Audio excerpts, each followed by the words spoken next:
Maswerteng hapon po mga ka-STL. Narito na po ang resulta ng STL Muntinlupa para sa araw na to, second draw. March 10, 2025. Araw ng Lunes. Naway ang mga natayan niyo pong mga numero kanina ay manalo nawa ngayong hapong ito, 4 PM. Kaya kunin niyo na po ang inyong mga tickets. Narito na po ang resulta.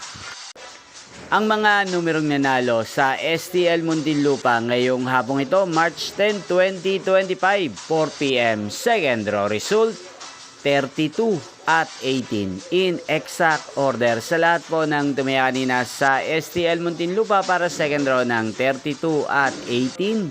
Congrats po sa inyo, panalo po kayo. At ngayong hapong ito sa STL Muntinlupa, atin pong i-shoutout si Ate Charlotte ng Muntinlupa.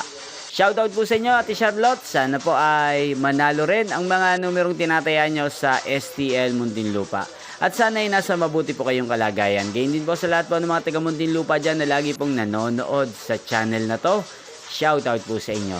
Inyo pong napanood ang resulta ng STL Muntinlupa sa channel na to, Roderick Hernandez TV. Magkita-kita pong muli tayo mamayang alas 9 ng gabi. Thank you for watching.